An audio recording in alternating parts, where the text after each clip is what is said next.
ethics of life insurance. I also want to talk about avarice as it relates to greed and murder. Yeah, just kind of see where the conversation goes. Hey you guys, hi and welcome to the Fiscal Collective, where I talk about your money, my money, and our mental health, because life is stressful, unsafe, something to be grateful for. There's a book that I'm currently reading right now called Death and Dying, and the book talks about how as a human, as a mortal, we don't think about the probability or the possibility of our own death or the death of those that we love or the death of others at any point in time. It's literally crucial to kind of just functioning as a normal human being. I know we're in a pandemic and I'm not trying to be like super ranty, but to me 2020 has been the year to where we are surrounded by mortality and just knowing that immortality is a total farce. And my heart goes out to Miss Robbie, who is Tim Norman's mom, and also the grandmother of Andre, the gentleman that passed away. I just hope that she has a support system that is helping her through all of this, because I literally cannot imagine or fathom how painful this all must be. This video is not a happy one at all. I'm struggling with it. I'm struggling with it because it's just a heavy topic. It's such a heavy topic. This is a personal finance channel, you know, so I think this is a good story, right, for us to kind of talk about the ethics of life insurance, the right way to go about life insurance, and also avarice. If we go all the way back to like the 7 deadly sins, one of those sins was actually called avarice. Avarice is one of the original 7 deadly sins. So the difference between avarice and greed, to where it got called out to be its own one of the 7 deadly sins, is that avarice is extreme greed for money or wealth, right? So greed is, you know, you could want someone's food, you can want their life, you can want whatever, but avarice, because it's so problematic, they kind of have taken that out of the scope of greed, and they've called the extreme greed of money to be essentially the root of all evil, the love of money, the obsessive pursuit of money, so much of it. And I think that we as a society, because we live in a modern world, so it's where we have to use money to barter, and so we sometimes, obviously, and money has, people have been using different currencies to barter from the beginning of civilization. So when I'm talking about money here, I'm talking about extreme greed, extreme obsession. We have life insurance policies where we can kind of take those out on people, and and if you are an obsessive true crime person like me, you would be like, wow, people really kill a lot for these life insurance policies. So we're gonna talk about what is life insurance, right? I think it's good that we establish a definition, and then we're gonna talk about why you would want to have life insurance, and then we're gonna cover some of the other subtleties that come with that. I am going to give a really high level summation. We're gonna read an article about this in a murder for hire plot where his own nephew was murdered. And if that is not scum, I don't know what scum is. And had the nerve to smile in his mugshot. And to me, whenever I see that, you have to be a horrible human being to be smiling in your mugshot. And you have to be a horrible human being to be smiling in the mugshot of your nephew, where you were involved in a murder for hire plot. From 2011 to 2018, the OWN network aired a show called Welcome to Sweetie Pies, which featured Miss Robbie, who was an absolute doll and an absolute star. I'm going to read to you guys how the Oprah.com website described the show, and I'm also going to read to you guys how they described Tim, who was a huge part of the show as Miss Robbie's son. According to Oprah.com, when Miss Robbie Montgomery, a 1960s backup singer and former Ikette, suffered a collapsed lung and had to stop singing, she decided to pour her talents into other into another creative venture, a soul food restaurant called Sweetie Pies. This docuseries follows the loud, loving, and often singing Montgomery family as they work to expand their empire one soulful dish at a time. So the show featured Miss Robbie. She was the main character, but they also featured her family. So Tim was described as being born and raised in St. Louis, Missouri by his single mother, Robbie Montgomery. His father passed away before he was born, so he and his mother have always been very close. At the age of 17, Tim was arrested for armed robbery and sentenced to serve 10 years in prison. Upon his release, he vowed to make something positive out of his life, so he joined the family business. For more than 4 years, Tim helped his mother managed the original Sweetie Pies and Sweetie Pies at the Mangrove. But when Miss Robbie opened the upper crust in 2012, Tim took over management of Sweetie Pies at the Mangrove. Tim is always looking for ways to grow the Sweetie Pies brand by creating new products and services. And I'm going to link that down below. But I'm also, what I think is going to give you guys just a bit more color, I'm also going to link some of the entertainment news channels that have done a really good job of just like covering the drama that was not on the really wholesome series. But I can just sum it up that he has a long line of family lawsuits and domestic violence accusations against him.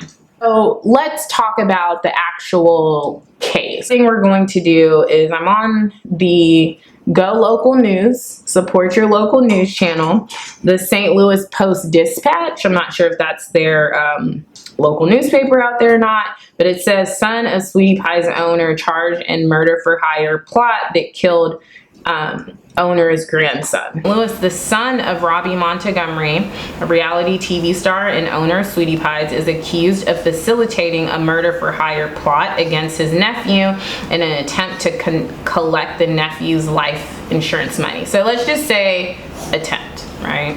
Let's highlight that.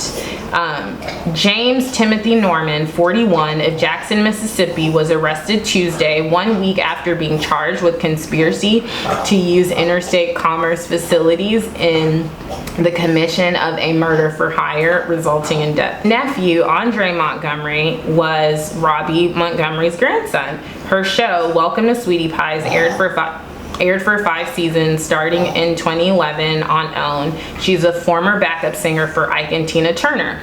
Both Norman and Andre appeared on Welcome to Sweetie Pies. Robbie Montgomery sued in 2016, claiming his operation of 3 Sweetie Pies restaurants was a copyright infringement. Andre Montgomery was fatally shot March 14, 2016, near Fairground Park. Prosecutors say Norman conspired with the woman, Tarika Ellis of Memphis, Tennessee, in Montgomery's murder. In 2014, when Montgomery was 18, so when he was 18, so he's an adult at this point. This is going to be, I know I'm all over the place, this is going to be important. In 2014, when Montgomery was 18, prosecutors say Norman obtained a $450,000 life insurance policy on his nephew, and Norman was the sole beneficiary. In the days leading up to Montgomery's death, Norman flew to St. Louis from his home in Los Angeles, and Ellis traveled to St. Louis from her home in Memphis, according to the criminal complaint filed Tuesday in the U.S. District Court. On the day of the murder, Ellis used a temporary phone to determine Montgomery's location. Then she immediately placed a call to Norman. Prosecutors say Ellis's phone placed her near Montgomery at the time of his death, according to the complaint. Immediately following the murder, Ellis placed another call and then began traveling back to Memphis. Ellis later deposited more than $9,000 in cash into various bank accounts, prosecutors say. A week after the killing, Norman contacted, so we're going to talk about this too. A week after the killing, Norman contacted the life insurance company in an attempt to collect on his nephew's policy. Ellis was charged in July with conspiracy to use interstate commerce facilities, which is a cell phone, in commission of a murder for hire resulting in death. And murder for hire, I'm sure we know, but if not, a hitman type of thing. The criminal case is part of Operation Legend, which has brought 50 federal agents to St. Louis to combat violence. The initiative was named for a 4-year-old boy who was shot and killed in June in Kansas City. That, just reading that, y'all, like chills are going through my bones, and like my heart is beating so fast. That is wickedness personified.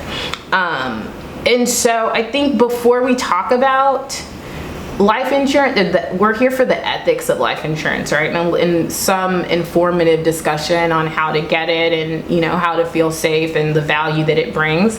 But before we get into that, life insurance, how does it work? So life insurance actually helps you protect yourself or your loved ones from death, which is low-key, 2020 got me feeling like it's just around the corner. But anyway, life insurance is used to protect, you know, people from the financial impact of death, right? And so there are a couple relationships that we need to get straight here, right? So let's say there's someone named Ashley, there's someone named Bob, and there's somebody named Chad, right? Ashley and Bob are married and they have a child named Chad, ABC, right? So how does life insurance actually work? We are going to really simplify this, you know, for the sake of whatever. We're gonna call Ashley the policy holder. So she has the life insurance policy, right? And we're going to call Bob and Chad, so her husband and her son, we're going to call them the beneficiaries. While Ashley is alive, generally speaking, there's so many nuances, y'all. This is like a base level discussion. But while Ashley is alive, Ashley makes payments on her life insurance policy.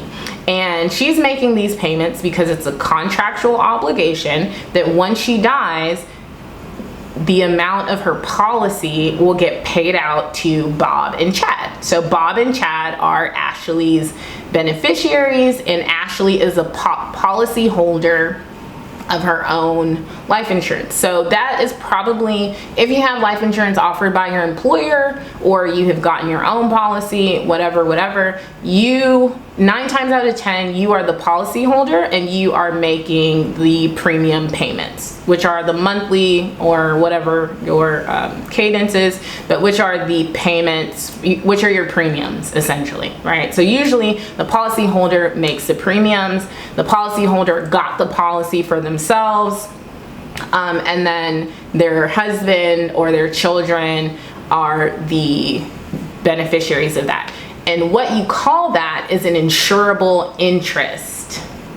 So an insurable interest is like, you have to be able to show why you need to take out a life insurance. So the reason why Ashley would be moved to take out a life insurance policy is because of, you know, many reasons, right? And they're all death related, but generally speaking,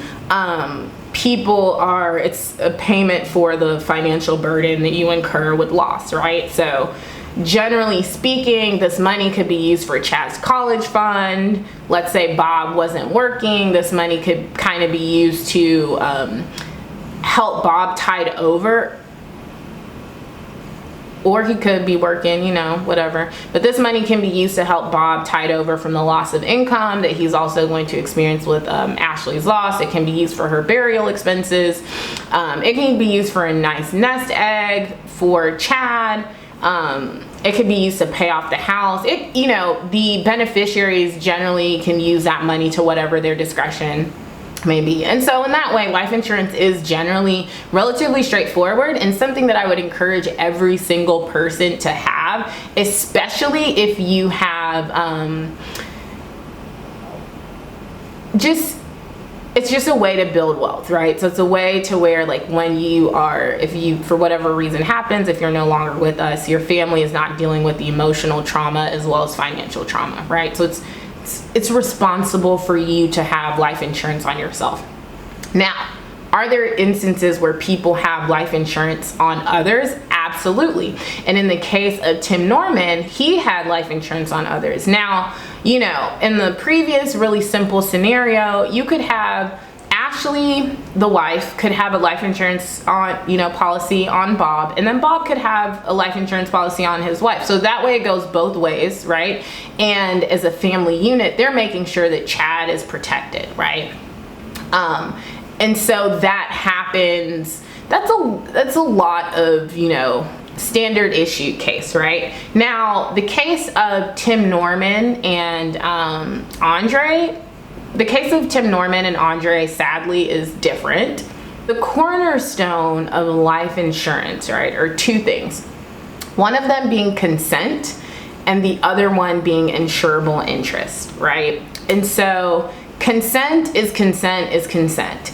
If I take out a life insurance policy on anyone, right, that person, a huge part of buying life insurance, this is literally like the foundational theory of the case, right? Whenever you are buying life insurance, is that there is an insurable interest and there's also consent. So insurable interest is low key, like you can't just put life insurance policy on anybody. You have to essentially be able to prove that the life insurance policy. So an insurable interest means that you would be adversely affected by this person's death. So that's thing number one. Most of the time within a nuclear family, you're considering minors. That's really easy to prove, right? So husband, back to our original scenario, Ashley and Bob, they're married, and so they obviously, if either one of them pass away, that will affect the finances of the surviving spouse, right? And that will also affect their child as well. So you can do that. You can also put life insurance on your own child, which, there's nothing conceptually wrong with that. Sometimes people have children that are sick, and so they insure their children. And it's not uniquely nefarious. It's actually something that you should do because it locks in your child's eligibility for life insurance in case something happens in the future, and also allows them to accumulate the cash value of that policy. So it's a great way for them to increase their net worth and hashtag generational wealth. There y'all go. There goes that pro tip.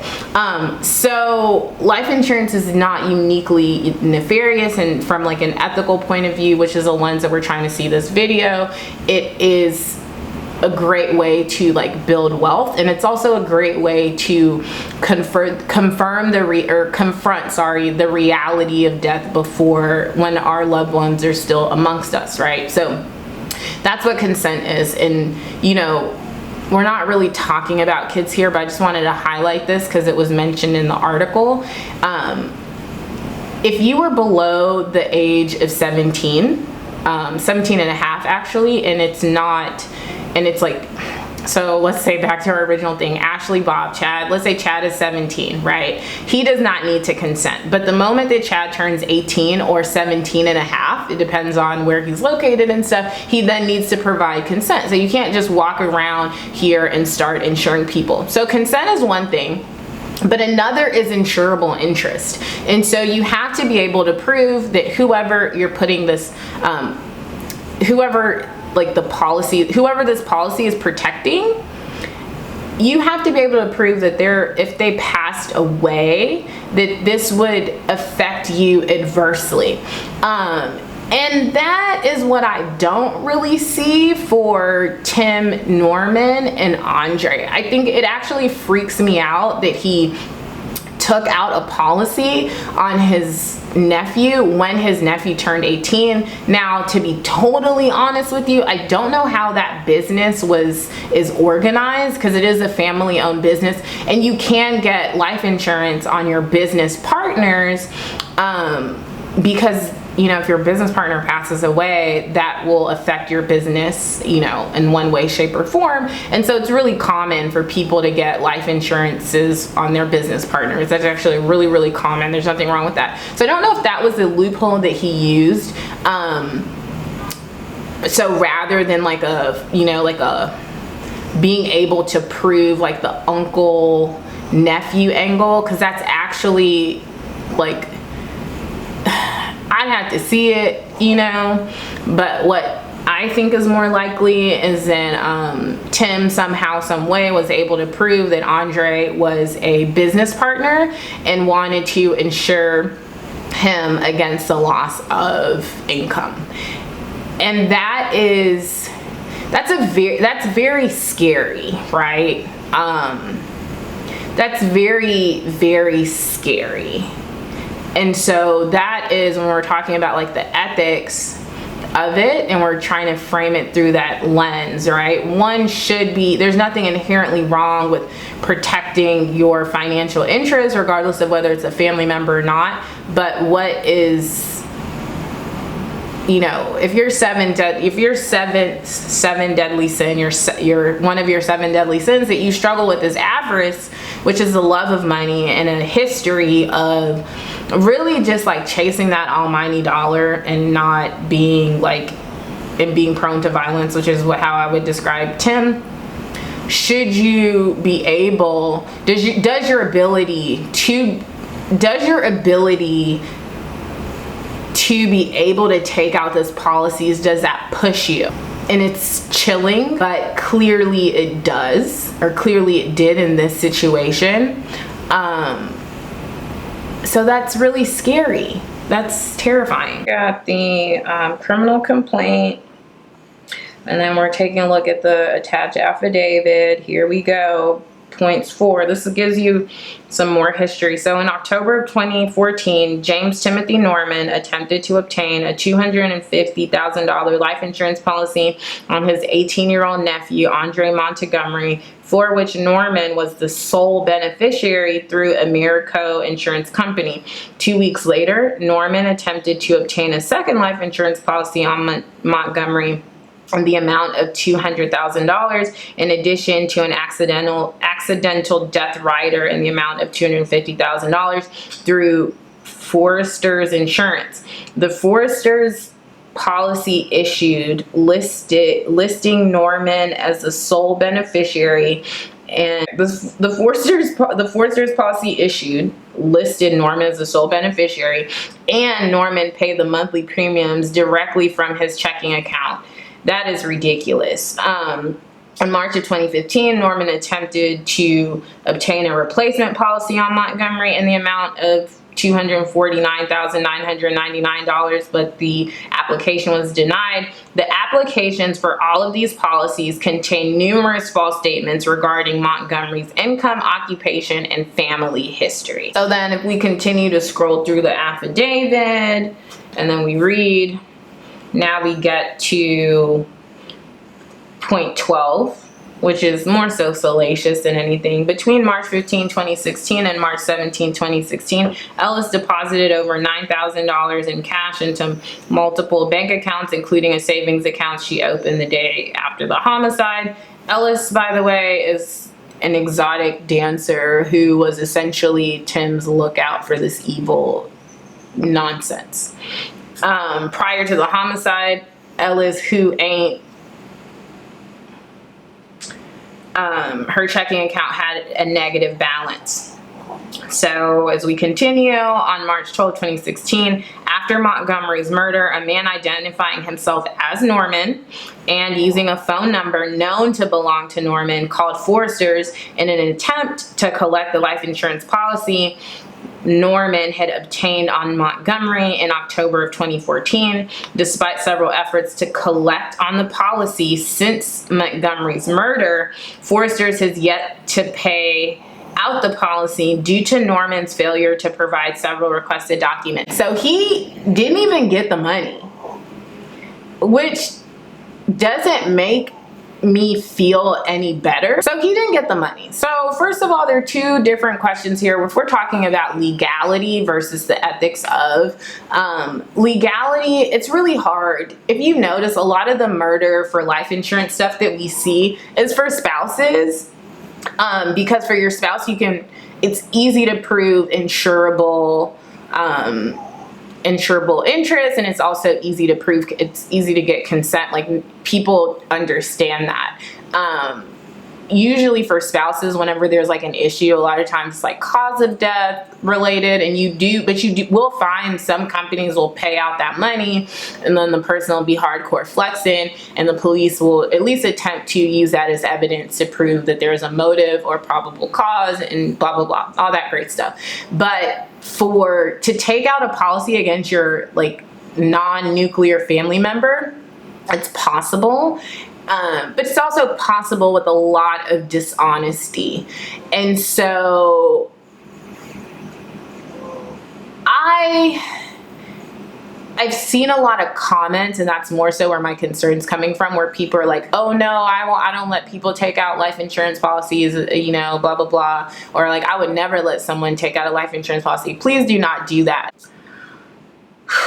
So I think the very first thing that we probably want to discuss is how often does life insurance murder happen, right? So that data is actually not collected. So I don't have a hard and fast answer for you. If you guys research and you find that out, please link down below and let me know. But from my understanding, hard statistics are not kept on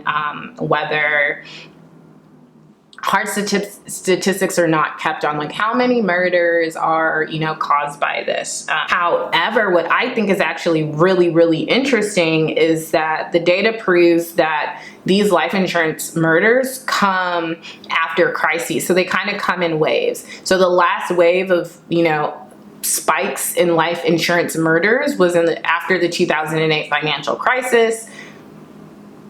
We're in a pandemic right now. That would be an interesting data point to collect when this is all said and done. But yeah, when people are hurting for money and they are greedy, evil, you know, and they love money, right? Like they will kill for it. And that's proven out time and time and time again. So that's, you know, kind of interesting data point. And I know we've kind of talked about the ethics of it, and I just wanted to give you guys some assurance on the kind of like the legal protections that you guys have. I'm gonna link another article down below, my references and stuff, so you feel free to browse that yourself. But what happens if a beneficiary murders you? There's something called the Slayer rule, which is a killer should not be able to financially benefit from a killing.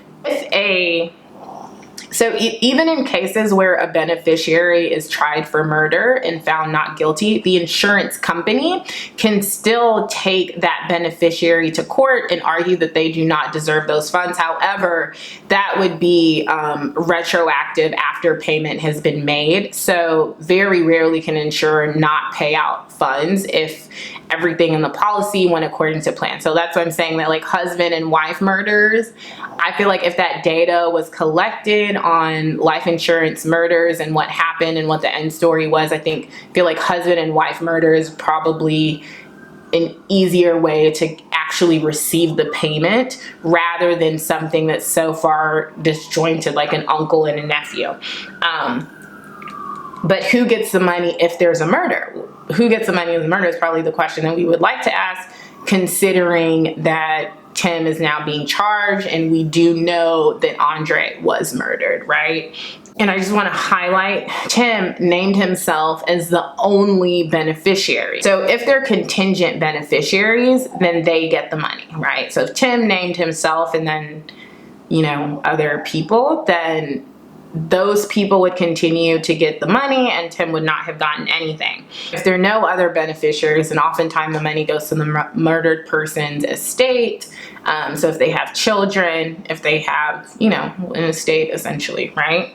And so, but back to the Slayer rule, the spirit of the law is that the murderer doesn't get anything. So there's something called a 2-year contestability period, that's a window where an insurance company can investigate whether there's anything fraudulent or suspicious about that policy. And that would include murder of the, you know, any kind of murder, right?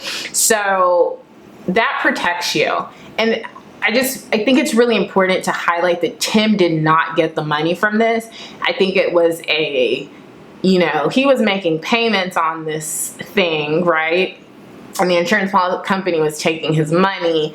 I wonder, it doesn't seem like he was the most honest person, so I'm sure he lied on the paperwork and forged and said he was someone and said he wasn't this other person, or said he was Andre, or who knows, right? Like, I'm sure it's all gonna come out over time how he actually procured the policy. But I do want to highlight that he wasn't able to, even though he was the sole beneficiary, he was not able to get paid, because you just need way more detail to actually like receive your payments. I think that life insurance is such a powerful tool with building wealth and making sure that wealth is not lost, because there are only two things in life that are certain, which are death and taxes.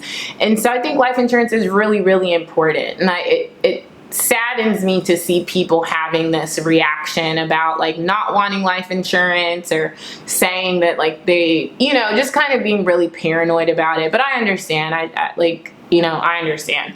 But I just think that like we can use that tool to build wealth, also transfer wealth, because we can go into like the tax advantages of insurance in another video, but it's definitely a big tool for wealth, and I don't want that to be lost on us. I think a lot of this boils down to a character flaw and a clear struggle with avarice, right? And so Tim's just a greedy, cold-hearted dude. I hope he gets no mercy from the legal system, and my prayers go out to Miss Robbie. Y'all, the love of money is the root of all evil. It's the root of all of it, you know. So we really do have to be careful and on guard, and protect ourselves. Sorry for such a sad video. My next video is going to be way more, like, well, I won't say way more, because honestly, no. I just, you know, back to the original ethos of this channel. It's like, let's dig beyond all this, like, money talk, right? Because we have all these polite conversations in society about money, and there are certain conversations that we don't have, right? So it is a fine line. But I think money, just like almost everything else around us, it's more so a reflection of everything that's going on internally. And so greed is greed. It's greed. It's been around from the beginning of time. And so the love of money is a root of all evil. And I don't, you know, most of us are probably not on some like killing people for money, but I do think we should, you know, always check within yourself, right? Like, have a moral compass that drives your decisions, that should not be swayed by money. Like, you should, you know, I really hate when people say everything has a price. And I just hate when people say everything has a price, right? Like, it's just such a sad way that we dehumanize ourselves for the almighty dollar. With all that being said, thank you so much for watching, and I look forward to talking to you in the next one. Bye.